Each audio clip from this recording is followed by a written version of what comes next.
Hi everyone, welcome to £3.30. Guess Eid what day it is today? Eid Moo. Eid Moo. Eid Mubarak to you. Eid Mubarak. Eid Mubarak to you. Eid Mubarak to you. Eid Mubarak to you. She's actually Millie rocking. Eid Mubarak to you. Oh, and a dab. Hi everyone, Eid Mubarak. Sana, how are you feeling? Asha, how are you feeling? Good. Alhamdulillah, we finally reached the end of Ramadan. I'm happy to have my tea tomorrow morning. Ooh. I'm not gonna lie, I haven't fasted much at all. Every single time I was like, okay, it's happening, something will happen. I'm on antibiotics, the period comes. I'll vomit. Every long. opportunity is like, nope. I was done. So I mean, you can really enjoy your tea. You definitely deserve it. Sana's gonna have one fat cup of tea tomorrow. Of in that the morning. good karak. Listen, I'm about to go to tea time after this to get my karak. But yeah, hi guys, how you all doing? Thank you so much for tuning in again to the £3.30 podcast. We're so happy to be recording this one today. It's been missions, isn't it? But alhamdulillah, consistency has been there. Hope you guys are all enjoying it. Don't forget to leave a review on the podcast app and what you guys think. Obviously, 5-star in that. Come on. Take a deep breath. Yeah, obviously. Swallow. You know them ones. What are we talking about today? Bruv, what are we talking about today? Let's talk about how Ramadan was really for you guys. This has been like the worst Ramadan that I've had in a very, very long time. So first week of Ramadan I didn't fast, and then like I think I did about 11 days this Ramadan, and then obviously a week after that I just couldn't do it because obviously sickness and that, and like I wasn't in a fit state to be able to fast. And then I just got hit again with my period a couple of days ago. So yeah, I don't think I've done an Eid Salah in a very long time. Eid Salah is always the one. I always get hit with a period before Eid. What's your Eid prep? We're gonna wake up at 4:00, and then at 5:00 is Eid Salah, and then we're gonna go meet some friends at their house for breakfast. Cute. And then that's it. Just like sleep for the whole day until evening, and just go out in the evening, get lit. Hey. Have you seen what everyone's been saying about how like it's so relatable? Like Eid at 1:00, yeah, 1 p.m. Everyone's just sat on their sofa looking bare glitzy and bare glam, yeah. you have no motive on Eid day, but you still want to get hella dressed up. It's mad. I can't relate. I'll be honest with you, my Ramadan was really hard. Did you guys buy like Eid clothes? No, I don't do anything. And this is where I feel like this you know what it's like for me, yeah? You know them people, you know them families that go ham for Christmas, and then there's that one family where it's like it's so dead. They don't do anything. Like the kids like, anyone out around to play out later? And everyone's like, no, what is Christmas? Are you dumb? I'm going to be playing with all of my new Game Boys. And I'm that kid, like genuinely, that grown ass woman. I'm that person. Like my family we don't do anything. And when I've done it before, a hella disappointment. I'll sit there and I'm like, oh, so no one's at home. I'm like, okay. So now I don't even book time off work. Aww. I don't do it. I'm sorry. Well, if it makes you feel better, I don't think this Eid will slap for us either. That doesn't make me feel better. It makes me feel quite sad for you, but I'm sorry, innit? Like I feel like over the years as we grow old, I don't know if it's just me or my family, but over the years as you grow old, like Eid doesn't. It's sad to say, but Eid kind of loses its touch. It's magic, yeah. Is it like that with you guys, or is it? I think with me, no. To be fair, when I was young, we'd like maybe go to my auntie's. Like my mum would take us Adams. We'd buy like Adams, the clothes shop. Oh. Well, you don't know about Adams? No, that's Adams. bougie. That's bougie for us, fam. Adams, the little apple shop. What? That was where my Eid clothes were from. It's the kids store, yeah. So my mum would take us to Adams. Yeah. We'd buy an outfit and then we'd go to my auntie's, nab a £20 each. I'm sure my dad would take it and buy petrol for the way back. And then that would be it. And it was cute. But like, I think when I have my own family, if I have my own family, it will feel very different because I'll be wanting to make a big deal out of it. But now it's just dead. No, but I feel that on like a deep level. Well, I remember like Eid back in the day, I couldn't sleep the night before because I'd be so excited. Oh my god, because the whole house would be glistening. Yeah, it would smell like oud. My mum would buy new curtains. Yeah, new curtains for Eid. Like I don't know, it was just bare because we have a really big family, alhamdulillah. Yeah, so my family would do the absolute most and we all link up. This Eid is a bit difficult, innit? Because obviously life, and obviously my mum's not been here for like half of Ramadan. So it's just been a bit dead. So I don't think this Eid is going to slap the way that it normally does. Because like normally we just do like a barbecue, all chill at home, the whole family's there together. This Eid is a bit of a sticky one still because everyone's just doing life. And I might be posted at 1 p.m. waiting for you guys. Like, what are you man saying? What are you going to do? Yeah, and also I think just to say people who have converted who don't have that, because I genuinely don't have any of that vibe at home, even though I'm from a Muslim family, but I think at least there's an idea, like me and my family will be like in Mubarak and wish each other well. But it's like when you don't have that whatsoever, like obviously mum's still in Iraq and I called her and she was like, Eid Mubarak, kul aam wa antum bikhair. I spoke to my grandma and obviously in that sense it's nice, but I think in terms of someone who's converted, for instance, that's really hard because it's like you don't really get that. Like you get it with your friends, but they're just like going ham with their family. Like I don't know. I think it's one of them ones where sorry to interrupt you. It's like what we were saying last time about teachers and holidays. Like to be like, yeah, what have you done for Eid? And you're just like, yeah, I've just bought myself a little cake from Tesco's and you know, that was it. Here I am, the only Muslim at work. I'll wear a little traditional galabiya and that'll be me. That's so cute. I saw a tweet. I feel like over the years there's become like a lot of awareness about that and like the loneliness that some converts feel or reverts, whatever you want to call it. Or born Muslims who just get abandoned. The loneliness that they feel throughout Ramadan and throughout Eid and stuff. So a lot of people are reaching out and like even on social media to strangers saying, if you're spending Eid alone, come join my family, basically. Yeah, which is nice to see. Not enough though, because I know, like, for instance, one of my good friends who was converted and who last year was their first Ramadan, it was like hype. Everyone was buzzing around them because everyone wants that convert ajr. Yeah, everyone's like, yeah, come to my house, do this.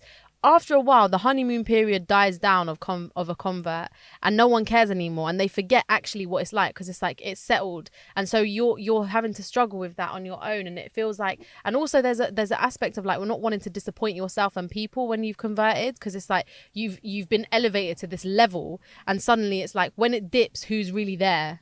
Like who's actually with you? All these brothers or sisters that are around you that are like hyping it up, but it's like a year or two down the line when you still have no family that are Muslim, people, you're still gonna want to have that sense of community, and for some people it's really hard to reach out, like for you to put yourself out there. For lots of people they're like, yeah, I'm at this Ramadan like tent, I'm at this, I'm that. Some people are just very to themselves or whatever, and so I think it's hard, and we all have like a part to play and a responsibility to make people feel like, yeah, like this is my place and stuff. I don't know, man. I think even if you're listening and you're non-Muslim but you have a Muslim in your family, do something with them. Hype it up. You don't make your sibling or whoever it is that's in your family feel like they need to go and celebrate Eid with somebody else because because their family don't do it.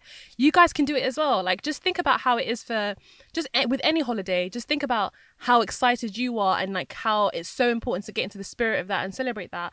Celebrate that with whoever it is that's in your family that's a Muslim, and like just have a bit of compassion and just think about them. Don't expect for them to go to the mosque and like try and seek some brothers and sisters out to go and celebrate with. It's not nice. And anyone living in London and is going to be lonely during Eid, hit us up. I'll come meet you. We'll come meet you. We'll go and grab a little falafel sandwich and a milkshake, okay? There you go. We'll drive around Knightsbridge and get gassed. Yeah, wallah, we'll drive in Knightsbridge as long as you lot contribute to my petrol money. Joke.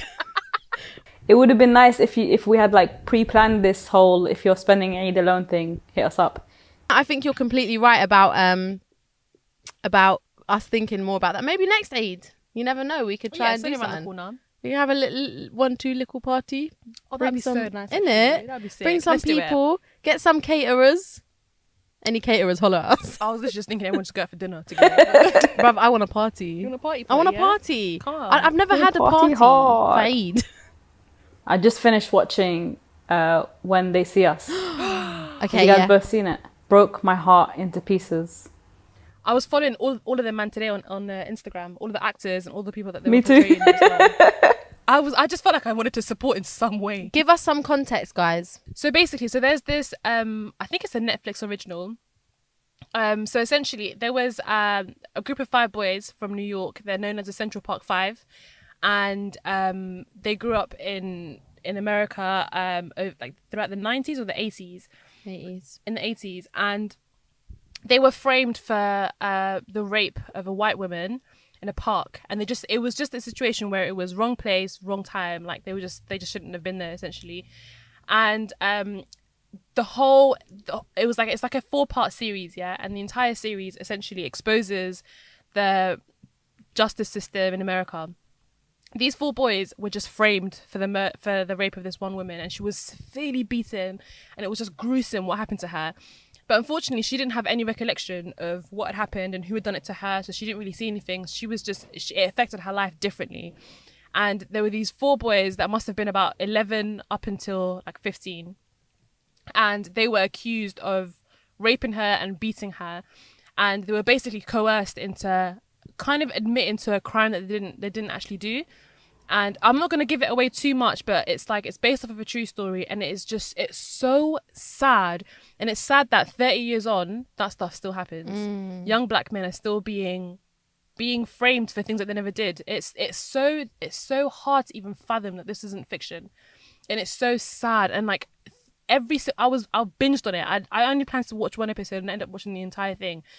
And I cried throughout the entire 4 episodes. It was so mad. And then I had to find them on social media, and I had to find out sort of about them and a bit more about like what they were doing. And I had to find out about what happened to the prosecutors, and one of the women that prosecuted them, she's had hella book deals, and she's living her best life. And like they ended up getting compensated 41 million, like after having spent 10 years in prison.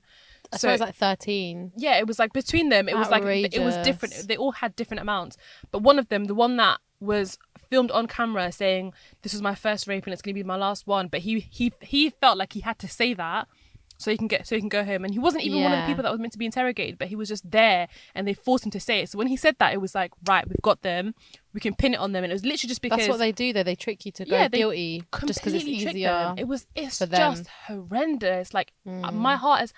And even like some of the actors, when I followed them on Instagram, they were like, how this is a role that's changed me for the better. Like I feel I had to experience what they sort of went through, and I had to try and emulate their feelings and emotions. And it was difficult for them as young black actors to try and tap into that emotion. It was because it could have been them. Do you know what I'm trying to say? So it's such a good, if you're struggling to find anything to watch, that should be it. Honestly, go watch it, guys. Reem, have you seen it? I haven't, and I was saying this I was saying how it's really hard for me to get into things, like not to get into it, I get really drawn into it, but if it's something like that, I get so emotionally attached, and like I just break down. Like it sounds really pathetic, but it just hits me. So I need to have space. Like I need to make sure that I'm free. Like I'm watching it this weekend. I've set a day. I'm watching it this weekend, and I'm making sure that there's tissues.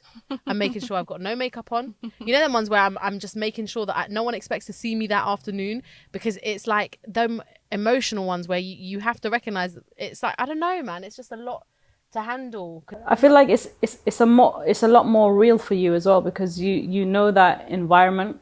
You've worked in a prison with young boys and stuff.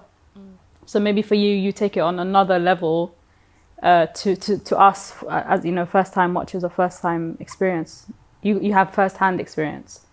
I don't know, like I don't feel like that, only because I just feel like in terms of someone who's gone through anything like that, I think would feel it a lot more. But maybe like there is something about just seeing that not enough has changed. I think that's what it is. It's so disheartening knowing that, like, even today I was looking and I saw an article that said that I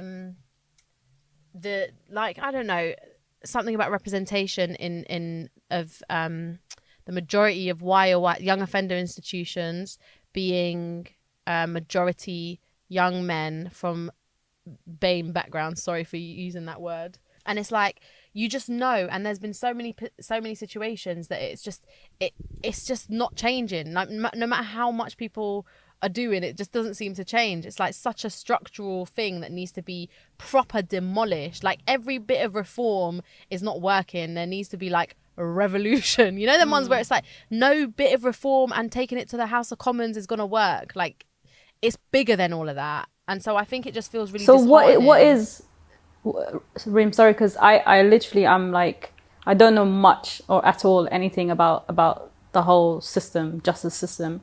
So what would you say would it take for this complete change that you're talking about? Like, if it's not petitions or House of Commons or anything like that, what exactly needs to be done?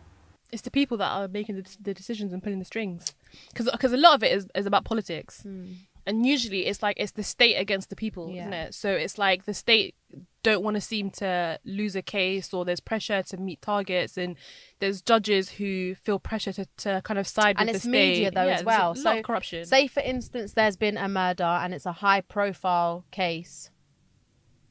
For the media, they will report on it and they will say, okay, they'll make an example out of that person. They'll say, okay, John, let's say for example, John is given 27 years for murder. But see, once the press is happy and once the public are like, not enough, he should be killed, this should be America, it should be the death penalty, and they go all crazy on the Daily Mail comment bit, but it dies down eventually. Now then what happens is John has the option of appealing that, and more time they reduce the sentences because it's out of the limelight. So it's like they're permanently trying to make examples out of people, and it's not focusing on enough of like rehabilitating and working on prevention, and it's so much on punishment, and it's just obviously not working. And it's not working as well because people are feeling forced to say that they're guilty for something they didn't do. Things like joint enterprise, which we've seen are not that successful. It doesn't work like that. Just bruv, if I don't know Shumbuck's doing something, why should I be involved? Because I'm driving the car. Let's say, and obviously there are situations and there have been horrendous things, and this is why it's hard, because it's like there is a level where people should be held accountable for their actions. Of course there should be. I just think the way we're doing it is not sustainable, and it doesn't solve anything. It just causes people to do more harm. I remember actually when I was watching, especially the last episode with his name is Corey Wise, and that last episode kind of focuses more on his experience in prison, and it really truly was horrendous, as you say. And all I could think of was, prison is not a natural place. It's the most alien form of punishment I've ever seen in my whole entire life. Like, it's really not a place for human beings.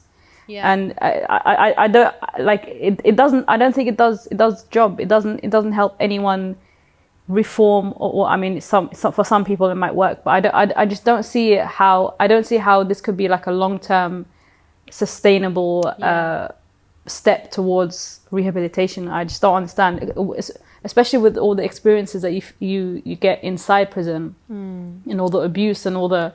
And also like the manipulation that you see from people, the authorities. It's just really bad. Honestly, I was shocked by it. It made me cry just to think of someone or see someone in that state. I don't know. Especially when they're innocent.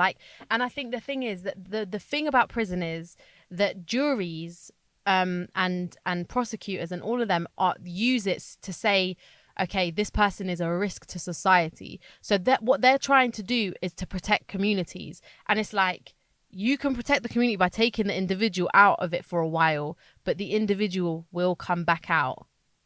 And what happens when the individual comes back out? You know what I mean? Like, what happens? In America, they've got them dumb sentences where it's like 297 years for 3 counts of this, 368 years, and it's like, bruv, the ones where they won't ever see daylight. So in a sense, I don't agree with it at all, but I would understand that a bit more, because it's like, you don't care, you've dashed them in the bin. But in terms of this system, no one gets 300 years. So what do you expect after that 30 years for 10 rapes? What do you expect is going to happen? This person's going to come out. And so many times we've seen it happen time and time again, where police and courts and everyone has missed these like signs because they're not doing things properly. Like, they're just whacking them in a cell, and actually what ends up happening is you just get more traumatized. Now, I don't think the only reason people do crime is because of their upbringing, their childhood, their hurtful experiences, all of that. But I think the majority of the time we see that things like that are linked, especially things like poverty and all of that they're often linked. Especially, I'm talking about young people. I don't know about old people. Yeah. You know what I mean? So it's like, let's kind of work on fixing that. You know what I mean? Let's work on fixing the root cause instead of always trying to cut off, it just doesn't make any sense for you to just be like, yeah, whack them in for 40 years, even though you know that they've done that because they were hungry or they had to pay for their mum's heating. Not justifying it, but just giving context, you know? I've recently been watching Line of Duty, and it's all about anti-corruption, an anti-corruption unit fighting corruption basically within the police force. And that's about Britain, that's about the UK and how we run things here, more specifically about London. And one of the episodes, it really made me realise that actually sometimes it's not even police. Sometimes it's literally just about solicitors. Because someone can't afford to have a lawyer, can't afford to... If you've got money and you can afford to have the best lawyers who have had the best education and know how to get around things and look for loopholes and certain things to get you out of situations, you're good. You're sorted. But what happens when you do come from a low socioeconomic background and you don't have the money to be able to do that, so you get whatever solicitor is given to you. So in one of the episodes, there was a young guy that was there, and he had like learning disabilities, and like he was basically in the wrong time at the wrong place. And because he had offended in the past, they assumed that because the crime happened in his local area, it must be him. So that he got framed for it. And he was the kind of person where, like those young people in When They See Us, was basically coerced into admitting to a crime that he never actually did. And his solicitor was there. And you can see, like, they did it so cleverly where even the anti-corruption police unit that were interviewing him were explaining things to him about what's going to happen and getting him to understand about what's happening currently, and his solicitor wasn't there to kind of advise him properly, to the point where they were doing it themselves. Like, basically, this is what this means. When you get cautioned, this is what it means. If you admit to this is what happens. If you don't, this is what happens. Like, these are your options, essentially. But the solicitor was there basically just being lazy. Like, he was half asleep halfway through his interrogation. So it's like, it really kind of brings to light that sometimes it's not even police. Sometimes it's like our own that are supposed to be there to protect us. They're not even doing their job. And it all comes down to mullah. Ultimately, just comes down to money. And if you're poor, the prison system has been made for the poor. It's not been made for rich people. That's why you can bail people out and shit. Even now, like Boris Johnson's potentially being put on crime for allegedly misleading the public about Brexit, because he said what, like, we give 350 million to Europe for certain things, and that's what kind of encouraged people to kind of vote to leave the EU. But it turns out that might not be true. And these times, all their money is going on taking, again, little young drug dealer who's not saying this stuff is okay, but like, as in, an investigation into like drugs.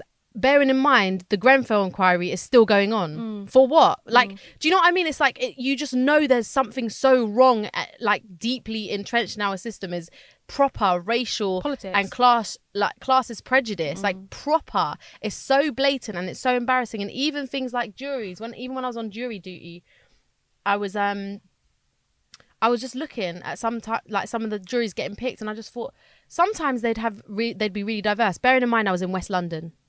Yeah. Some of the juries were really diverse. Some of them were hella old people that you just knew would just struggle. Not in a rude way. Like, as in older people from older generations where things were just different. Like, when we're 60, we're probably going to have a very different outlook. It's going to be hard if a 16-year-old is sat in front of me. I'm going to be thinking about it in a very different way to what a 16-year-old then will be thinking about, or a 25-year-old, or someone who's kind of closer to it, or somebody who has no understanding or awareness of what someone's gone through to lead them to this, and what they might recommend would be beneficial and actually more useful for the community to like not welcome back this person, but to ensure that the community's safe and the individual's safe, basically. So it's like, and it was sad. I was looking at the juries and I was like, oh my God, I feel, if, for instance, it is a young person who's got just caught up in the wrong crowd, because this is what we're seeing most, like, it's most common right now. I just feel like it's just there's no myth. compassion. There's no compassion. Yeah, they're going to be like, yeah, he was caught up in peer pressure.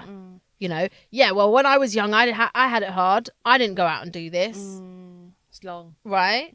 What I've noticed as well, like, just kind of going back to, I think it was Reem or Sana's point about how sometimes, like, the media have a part to play in it as well. Just sort of coming from a media perspective and being on the kind of like the back end of producing these kind of articles that go out.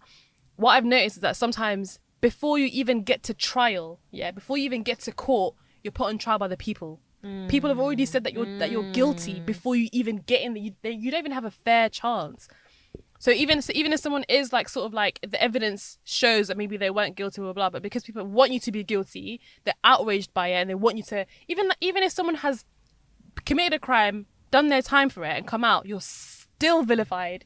You're never going to be able to move on from it. And I think I don't know what the stats are, but I'm sure they're high, and I think Reem might have more of an understanding about this. But even like people that might have offenders that might come out, getting back into kind of the normal swing of life and moving on from that situation and moving on from life, they're not able to because the community will not allow them to be able to just kind of like go back to normal life. They've done their time, they've done their punishment, they're not going to do it again, even if it looks like they've been completely rehabilitated and they're not an immediate threat to society. People won't have it. People will never have it. They will never let you move on. And this is why you can't expect mercy from people, because we're just human beings. We don't have the capacity to think on that level. And this is also what happened with the Central Park 5 guys. I think I don't know if I read this after or it was in the actual series, but they said that Donald Trump had at the time, even before they had gone to trial, he had spent $85,000 on advertising, calling for capital punishment for these guys, for these kids, even before they went to trial. So when the crime had happened. Sorry? Before there was any evidence, and ultimately what it comes down to before anything. Yeah, ultimately what it comes down to is the woman was white, the victim was white, and there are 4 black boys. What's it called? 5 black boys that are being accused of this crime. Automatically you're guilty, especially in those times. No one's trying to hear it. But like Donald Trump is now the head of state. Like he's apparently the leader of the free world. Oh, it's jarring. It's jarring. And people say, oh, racism doesn't exist, you know. Why are you pulling the race card? And I don't see colour and da-da-da-da. Shut the fuck up, man. I hate when people say, oh, why are you making it about race? When is it not ever about race? The simple fact that this guy is now president tells you exactly how much or how little progress has been since that case. Imagine the guy is now president. The one who wanted them to die is now president of the United States. It's insane. There's no progress. It's long still. But there's hope all the time. Somehow you got people that are fighting, you know, he's not having an easy time. There's more people that are representing different people in Congress now, which there hasn't been for a very long ever. You know, it's slow change, but it's better than nothing, isn't it? It is tiring, it's hard, and it's discouraging. But I think the thing about when you start losing hope and when you start feeling discouraged is that you don't do as much. You know what I mean? It's like you start kind of loosening up a little bit, and you're just like, oh, it just feels like nothing will ever change. And the truth is it will change. It's just that we need to kind of keep moving and keep hopeful and keep having these conversations and discussions, and people need to still be wilding out, basically. Do you know what I read about recently? There was this article, I think it was an article, documentary, I can't remember, but it was about Somali mums sending their boys back to Somalia because they think they'd be safer there. And it's so telling of the fact that... Did I send you that? I keep sending you bare stuff about Somalia. Yeah, there was something that I saw on Channel 4 about this guy. So Jamal Osman, who's a journalist at Channel 4, he went to Somalia to try and visit some of the young boys that have been sent back to the ends, innit, to try and avoid knife crime and to try and avoid gang life and to escape it essentially in London. It's so telling that a country like Somalia, who is facing extremism, facing war, and still feeling the ripples of war, is safer than London. And it's interesting, and it's a young black man, and it's interesting because people love to vilify developing countries and make it seem as if this country is so much better, when actually we need to look back at our judicial system and see what's going on here. It's a bit sticky. So if mothers feel like their kids would be much better going to a war-torn country where there's al-Shabaab and all of these things that are running around and it's safe over there, we need to sort something out. We need to do something. And that's not to say, because we can't place all of the blame on the government and like the community, blah blah blah. Because ultimately we have to look at ourselves and 100%. and the role that we play as well into why these boys are going into it, 100%. and try to come to a solution. We can't place the blame like solely and specifically on them.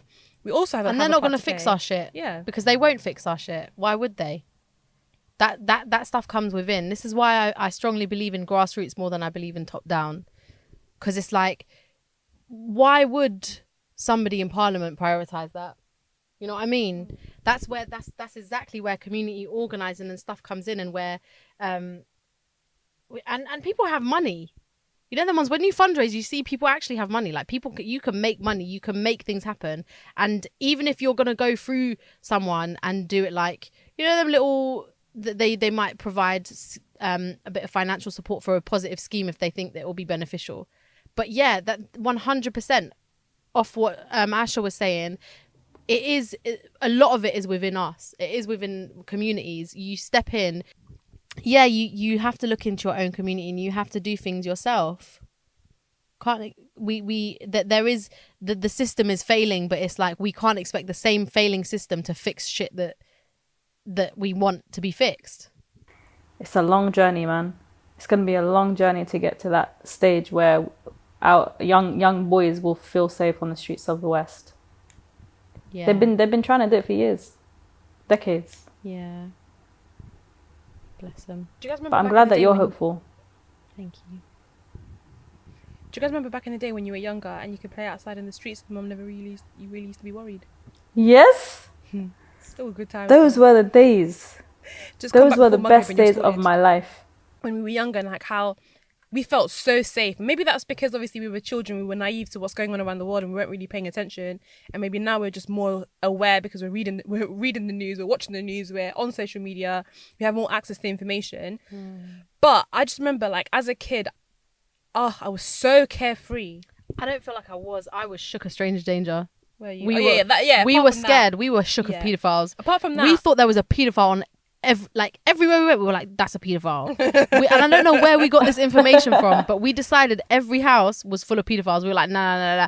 Like literally. But I think, to be honest, I think there are a few dodgy characters in our area that did things and said things and acted in certain ways. And I don't think that they did any harm, but I believe there was like a few people in particular who had mental health issues. And you know, as a child, you can't comprehend what that means. And also, and I think this particular man couldn't understand why it was wrong to say or do or think what he said to like children and stuff. I don't know if he did anything, but yeah, so I think maybe it was just a matter of literally within the few roads there were just some characters that we were like, nah. And then it made us very aware of that from very young. Like I remember when I was young, I was like, I hit 18, I was like, okay, or 16, and I was like, so it's no longer a paedophile, it's a pervert. Like it was very distinct in my head of these people like children, and it was just weird. No, I don't mean like paedophilia and like stranger danger, because that's stranger danger is always going to be there and it always has been there. That's never going to change. What I mean is like if you were out with your mates on the high street, whatever it was, wherever you were, and there were two groups of people that had beef with each other, it was never going to be that deep, because all it was they might just have a little scuffle, they might beat that person up on a madness and you all go home, but that person won't be stabbed or killed.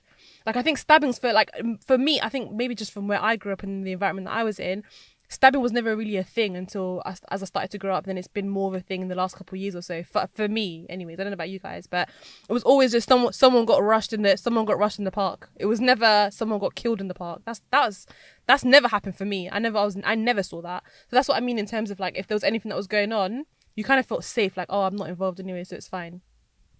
No, I've definitely had experiences with stabbings when I was growing up. I know at least of two people. One of them was my neighbor, and the other one was in my sister's class. And they both got stabbed for one of them was like a drug related beef, and the other one I think he was just stabbed up in Hounslow West Station.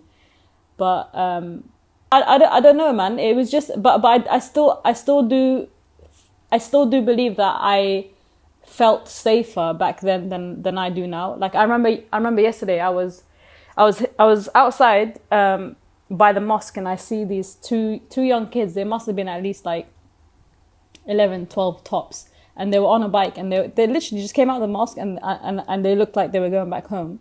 And I was thinking, wow, like, I wonder if these guys have phones with them. And like, because I know at that age, I wasn't walking around with a phone.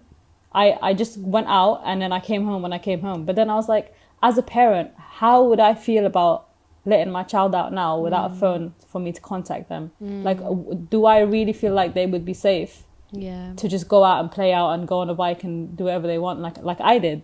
And honestly, it was the best days of my life. And I feel like I don't know if it's because now, like you said, we're just older and more aware, or life has genuinely changed and it's a lot more dangerous. So I don't know. I feel like knives and guns and all of that have been around, but I think things like acid scare me. You know, the ones where, like, if I'm particularly East London, do you think I go to East London? My windows go up when I'm driving through East London because but this is it. This is the news makes you think everything is reckless. Like, you know, the ones where before Notting Hill Carnival, everyone's like, it's allegedly gonna be 20,000 million deaths at Notting Hill Carnival, and you're like shook. You're like, oh my god, and then like there's like 2 stabbings out of how many million people? Not minimizing it, but like, as in the way that the media portray everything, I think the fear mongering, I really think, has hit us. So like, if we look at statistics of acid attacks, why do I think I'm going to be acid attacked?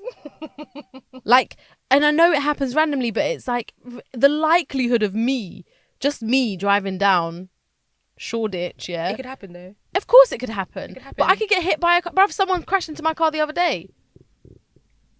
Yeah, someone was saying, I remember there was this one statistic that was like, you're more likely to get into a car accident than to be than for someone to throw acid at you. Right. But it's made to seem as if, yeah, of course, if you just step into East London, you're done out here. Can I tell you something? Notting Hill Carnival 2017, do you know how many times I ran for my life because a liquid was thrown? I swear to God, like, oh my God, nah, I'm getting flashbacks.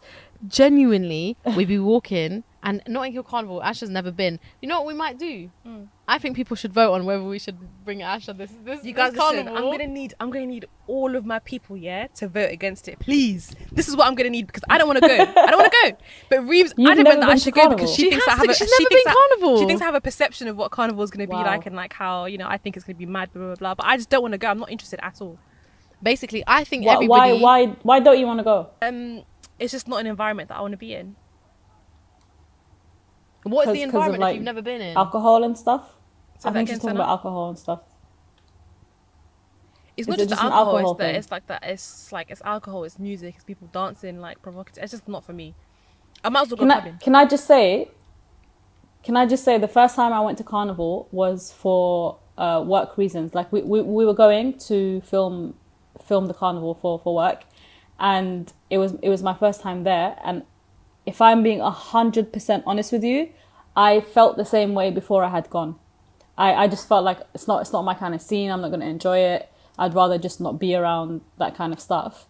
But when I went there, it felt more of a family experience than it was like a rave. Because you went on family day. Bruv, it doesn't matter whether you go on family day or not. Listen, stop reading Daily Mail, bruv. It's not that I'm reading Daily Mail. I've just seen it for myself with my own eyes. I just don't want to be. It's just gonna smell like ass. I don't want to. I don't want to have to see no one's cheeks clapping. I just don't have to see that. Can I tell you how big Notting Hill Carnival is? Can I tell you something? You can choose where to go, Habibi. You're not just stuck there with people. I know what you're thinking. You watch too much Instagram videos. Where I'm saying we'll go to is more family places where people are just chilling, munching, chatting. Like people could be dancing, but it's not like mental. The food in Carnival. In conclusion, the food I'm not in going. Carnival is Relax. special. So if you're telling me I can choose where I want to go, I'm choosing not to go. Okay, Bunny. You have to go for the jerk chicken. I'm so done. I can go to a Jamaican restaurant and go Where? get jerk chicken. No, it's not the same. Not the same. Sorry to any Jamaicans listening. It's not the same, I'm telling you. But honestly, it is really an enjoyable experience. And I feel like after you go to Notting Hill Carnival, you start to appreciate London a lot more than you do right now. All right, guys, thank you for listening to our podcast this week. Don't forget to follow us on social media at £3.30. Go listen to all the other episodes if you missed them. We're on all podcast platforms, including YouTube, iTunes podcast app, Spotify, and is there a fourth one? That's it. Anyway, thanks guys for listening to the podcast this week. Eid Mubarak to everyone whenever you are celebrating. If it's a Tuesday thing or a Wednesday thing, we hope you enjoy it, and we'll see you on the next podcast, inshallah. Bye. And let us know if you're eating alone on Eid, because we'll eat with you. Yeah, man. Bye. Bye. Bye.